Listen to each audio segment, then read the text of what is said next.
છોટાઉદેપુર જિલ્લાના પાટણપુર તાલુકાના નાની રાસલી ગામે આવેલી આદર્શ નિવાસી કુમાર છાત્રાલયમાં જ્યાં આદિજાતિ વિભાગ દ્વારા સંચાલિત આશ્રમશાળા આવેલી છે, જેમાં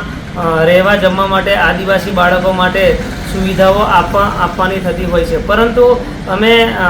ટૂંક સમય પહેલાં જ્યારે પૂર્વ વિરોધ પક્ષના નેતા ગુજરાત વિધાનસભા સુખરામભાઈ રાઠવા સાહેબ સાથે અમારી ટીમ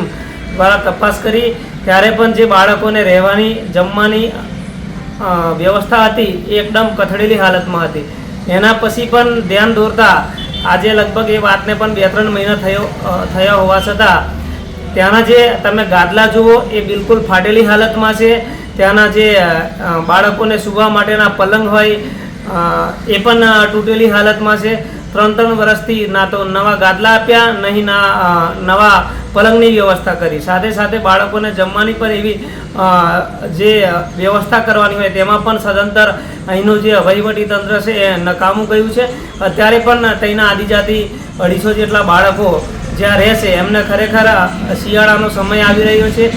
અને રહેવા માટે, સૂવા માટે, પાથરવા માટે જે રજાઈ, ઓશીકું કે પછી ગાદલા જોઈએ એ નવા જરૂરિયાત હોય, પરંતુ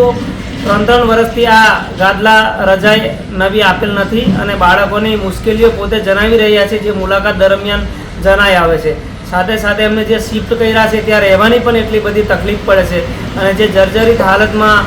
બાંધકામ કરવાના એના લીધે આ બાળકોને બીજે જ્યાં એ લોકો બને છે ત્યાં જ સૂવાનું પણ છે એવી વ્યવસ્થા કરી છે અને ત્યાં પણ બાળકોને ખૂબ જ અગવડ પડી રહી છે। જે બાબતે અમે જિલ્લા વહીવટીતંત્ર અને આદિજાતિ વિભાગને કહેવા માંગીએ છીએ કે ટૂંક સમયમાં આ બાબતે તાત્કાલિક પગલાં લઈને આ જે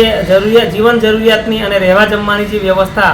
ઓઢવા પાથરવાની જે વ્યવસ્થા આદિજાતિ વિદ્યાર્થીઓ માટે કરવી જોઈએ એ તાત્કાલિક કરવામાં આવે। આદિજાતિની કરોડો રૂપિયાની ગ્રાન્ટો આ વિસ્તારમાં ફળવાય છે, તો એ બધી ગ્રાન્ટો ક્યાં વપરાય છે એ પણ એક સવાલ ઊભો થાય છે, કારણ કે વિદ્યાર્થીઓનો જ્યાં ભાવિ અંધકારમય બનતું હોય એમને રહેવા માટે પણ તકલીફ પડતી હોય તો આ જિલ્લાના વહીવટી તંત્ર અને આદિજાતિ વિભાગે સત્વરે આ બાબતે તાત્કાલિક પગલાં ભરે એવી અમારી માંગણી છે।